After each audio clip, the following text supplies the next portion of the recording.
அனைவருக்கும் வணக்கம். நான் உங்கள் ஜோதிட சதா. இந்த பதிவில் வருகிற 29/3/2025 வருடம் நடக்கவிருக்கின்ற சனி பெயர்ச்சியால் 12 ராசிகளில் எந்தெந்த ராசிக்காரவங்க டாப் லெவலில் இருப்பாங்க அப்படிங்கிறத பற்றியும், எந்தெந்த ராசிக்காரவங்களுக்கு கொஞ்சம் சுமாரான பலன்கள் கிடைக்கும் அப்படிங்கிறத பற்றியும் பர்சன்டேஜ் வாரியாக இந்த பதிவில் நம்ம பார்த்துடலாம். பொதுவாகவே ஒரு மனிதனுடைய வாழ்க்கையை சிற்பமாக செதுக்கக்கூடிய பகவான் யாரு அப்படின்னு கேட்டா சனி பகவான் தான். ஆனா சனி பகவான் அப்படிங்கிறனால எல்லாத்துக்கும் பயம் இல்லையா? வார்த்தைக்கு வார்த்தை, நொடிக்கு நொடி ஏதாவது ஒரு சிரமம் வந்துருச்சு, கஷ்டம் வந்துருச்சு அப்படின்னு சொன்னால் நாம அவரைத்தான் திட்டுவோம். ஆனா அவரு நீ நல்லது கெட்டது தெரிஞ்சுக்கிறதுக்கு தான் நான் அனுபவ பாடங்களை கொடுக்குறேன் அப்படின்னு சொல்லி தான் கொடுத்துக்கிட்டு இருக்கிறாரே தவிர, இதை புரியாத நாம தான் அவரை திட்டிக்கிட்டே இருக்கோம். அதனால சனி பகவான் அப்படின்னு சொன்னால் நீதிமான், தர்மகாரகன், நேர்மையானவர். யாருக்கு எப்போது என்ன கொடுக்க வேண்டும் அப்படிங்கிறத கரெக்டா கொடுக்கக்கூடியவர். நவ கிரகங்கள்ல தலையாய பணியில் இருக்கக்கூடியவரே சனி பகவான் தான். இவர் தான் எல்லாத்துக்கும், எல்லா விஷயங்களுக்கும் பொறுப்பேற்று நல்லது எது, கெட்டது எது, யார் எப்படி, நீ எப்படி வாழ வேண்டும் அப்படிங்கிற விதிமுறைகளை வகுத்து கொடுக்கக்கூடியவர் சனி பகவான். அவரை திட்டுறதுல எந்த ஒரு புண்ணியமும் நமக்கு கிடைக்க போறது கிடையாது. அவரை வேண்டி வழிபடுறது தான் நமக்கு புண்ணியம்.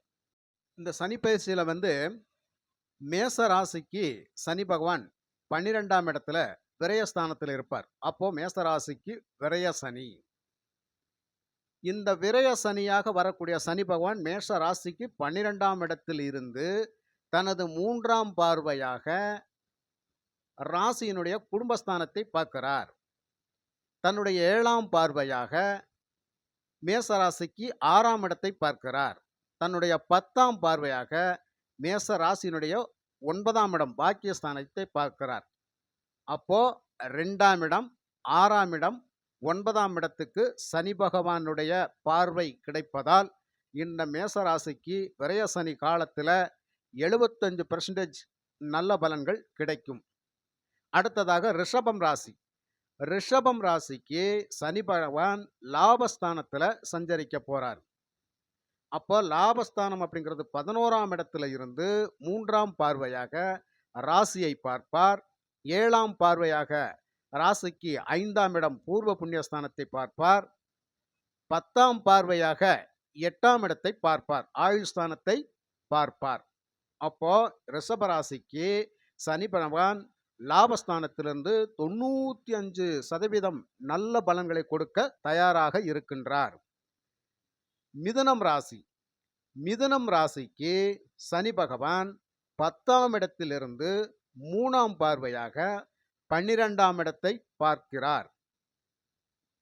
7ஆம் பார்வையாக 4ஆம் இடம் சுகஸ்தானத்தை பார்க்கிறார்.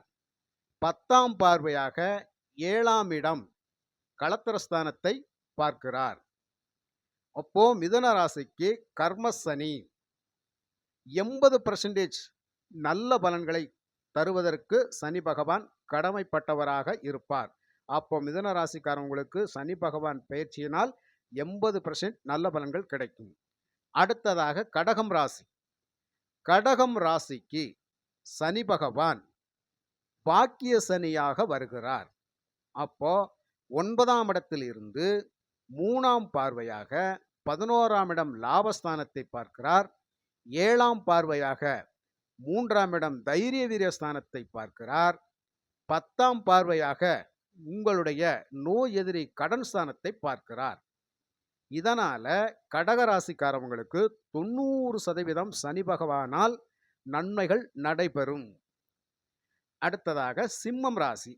சிம்ம ராசி நண்பர்களுக்கு சனி பகவான் 2025 அஷ்டம சனியாக வரப்போறார். அப்போ 8ஆம் இடத்திலிருந்து 3ஆம் பார்வையாக 10ஆம் இடத்தை பார்ப்பார். 7ஆம் பார்வையாக 2ஆம் இடத்தை பார்ப்பார். 10ஆம் பார்வையாக 5ஆம் இடம் பூர்வ புண்ணியஸ்தானத்தை பார்ப்பார். அப்போ தொழில் ஸ்தானத்தை பார்க்கிறாரு, குடும்பஸ்தானத்தை பார்க்கிறாரு, பூர்வ புண்ணியஸ்தானத்தை பார்க்கிறார். இதனால சிம்ம ராசி நண்பர்களுக்கு 70% நன்மைகள் நடைபெறும். அடுத்தது கன்னி ராசி. கன்னி ராசி நண்பர்களுக்கு சனி பகவான் கண்டக சனியாக வருகிறார். கண்டக சனியாக வரக்கூடிய சனி பகவான் ராசிக்கு 7ஆம் இடத்திலிருந்து 3ஆம் பார்வையாக ராசிக்கு 9ஆம் இடம் பாக்கியஸ்தானத்தை பார்க்கிறார். 7ஆம் பார்வையாக ராசியை பார்ப்பார். 10ஆம் பார்வையாக 4ஆம் இடம் சுகஸ்தானத்தை பார்க்கின்றார். அப்போ இந்த கண்டக சனி காலத்துல சனி பகவான் பாக்கியஸ்தானத்தை பார்க்கிறாரு, தன்னுடைய ராசியை பார்க்கிறாரு, 10ஆம் பார்வையாக சுகஸ்தானத்தை பார்க்கிறார். இதனால கன்னி ராசி நண்பர்களுக்கு 70% நற்பலன்கள் கிடைக்கும். அடுத்ததாக துலாம் ராசி. துலாம் ராசிக்கு சனி பகவான் 6ஆம் இடத்தில் வருவார். ருணரோக சத்துருஸ்தானத்தில் இருந்து பயணிப்பார். அப்போ இந்த துலாம் ராசிக்கு 6ஆம் இடத்தில் இருக்கக்கூடிய சனி பகவான் 3ஆம் பார்வையாக ராசியினுடைய 8ஆம் இடத்தை பார்க்கிறார், ஆயுள் ஸ்தானத்தை பார்க்கிறார். 7ஆம் பார்வையாக ராசிக்கு 12ஆம் இடம் விரயஸ்தானத்தை பார்க்கிறார். 10ஆம் பார்வையாக ராசிக்கு 3ஆம் இடம் தைரிய வீரியஸ்தானத்தை பார்க்கிறார். இதனால சனி பகவானால் இந்த துலாம் ராசி நண்பர்களுக்கு 85% நல்ல பலன்கள் நடைபெறும். அடுத்ததாக விருச்சகம் ராசி. விருச்சகம் ராசிக்கு சனி பகவான் பஞ்சமஸ்தானத்தில் சஞ்சாரம் செய்வார். அதாவது பூர்வ புண்ணியஸ்தானத்தில் பயணிப்பார். அப்ப 5ஆம் இடத்தில் பயணித்து 3ஆம் பார்வையாக 7ஆம் இடம் பார்ப்பார். 7ஆம் பார்வையாக 11ஆம் இடத்தை பார்ப்பார். 10ஆம் பார்வையாக 2ஆம் இடத்தை பார்ப்பார். இந்த காலகட்டத்தில் விருச்சக ராசிக்கு 90% நல்ல பலன்கள் நடைபெறும். அடுத்ததாக தனுசு ராசி. தனுசு ராசிக்கு அர்த்தாஷ்டம சனியாக இந்த பேச்சு காலத்தில் சனி பகவான் செயல்படுவார்.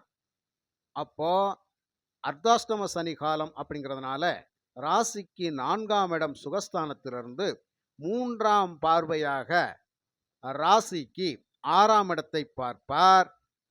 7ஆம் பார்வையாக 10ஆம் இடத்தை பார்ப்பார்.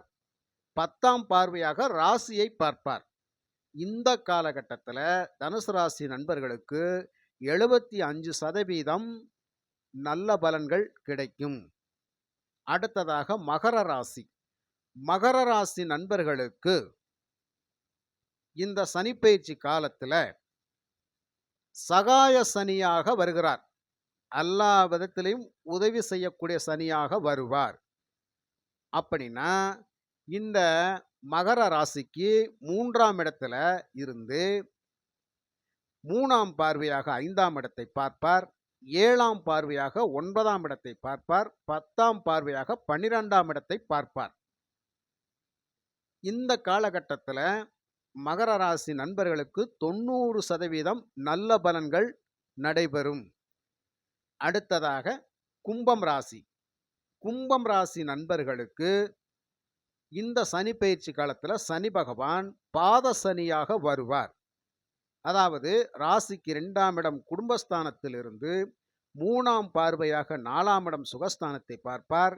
7ஆம் பார்வையாக 8ஆம் இடம் ஆயுள் ஸ்தானத்தை பார்ப்பார். 10ஆம் பார்வையாக 11ஆம் இடம் லாபஸ்தானத்தை பார்ப்பார். ஆக பாதசனி காலம் என்பதால் இந்த கும்பராசி நண்பர்களுக்கு முதல் ஒரு வருட காலத்தில் 65% நல்ல பலன்களை கொடுப்பார். பாதசனி முடியப் போகின்ற காலத்தில் 70%க்கு மேல் நல்ல பலன்களை கொடுக்க கடமைப்பட்டிருப்பார். அடுத்ததாக மீனம் ராசி நண்பர்கள். மீனம் ராசி நண்பர்களுக்கு சனி பகவான் ராசியிலேயே ஜென்ம சனியாக வந்து இருப்பார். ராசியிலேயே ஜென்ம சனியாக வந்து பயணிப்பார்.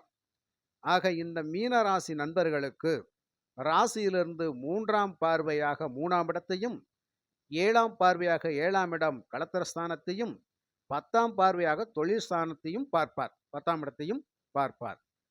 ஆக இந்த சனிப்பெயர்ச்சி காலத்தில் மிகுந்த சிரமங்களை சந்திப்பது மீனம் ராசி நண்பர்கள். அதனால சனி பகவானுடைய ஆலயங்களுக்கு சென்று முறையான வழிபாடுகள் செய்து வந்தால் மீனம் ராசி நண்பர்களுக்கு நிறைய நற்பலன்கள் நடைபெறும். ஏன்னா சனி பகவான் நிறைய இக்கட்டான சூழ்நிலையிலெல்லாம் உங்களை நல்வழிப்படுத்தி கொண்டு வருவார். அப்போ கஷ்டகாலம் அப்படிங்கிறத கண்டு நம்ம பயப்பட வேண்டிய அவசியம் இல்லை. நம்மளுடைய பொறுமை எவ்வளவு இருக்குன்னு சோதிக்கிறார். நீ வாழ்க்கையில் இந்த கஷ்டத்தை தாங்கிட்டேன்னா அடுத்து நீ நல்ல வாழ்க்கைக்காக தயாராக போற அப்படிங்கிற மாதிரியான அர்த்தத்தை எல்லாம் நமக்கு சனி பகவான் கொடுப்பார் இல்லையா? ஆக அனுபவ பாடங்களை கற்றுக்கொள்வதற்காகத்தான் இந்த சனி பகவான் உங்களுக்கு ஜென்ம சனியாக பயணிக்கிறார், ஏழரை சனியாக பயணிக்கிறார். அதனால மீனம் ராசி நண்பர்கள் கண்டிப்பாக திருநள்ளார் ஆலயத்திற்கு சென்று வழிபட்டு வாருங்கள். தேனி மாவட்டத்தில் உள்ள கொச்சனூர் சுயம்பு சனீஸ்வரர் ஆலயத்திற்கு சென்று சனீஸ்வர பகவானை வணங்கி வழிபட்டு வாருங்கள். உங்களுடைய வாழ்க்கையில சனி பகவானால் நடைபெறக்கூடிய மிகப்பெரிய தாக்கங்களிலிருந்து நீங்கள் நிச்சயமாக விடுபடுக்கான வாய்ப்புகளை சனி பகவான் கொடுப்பார்.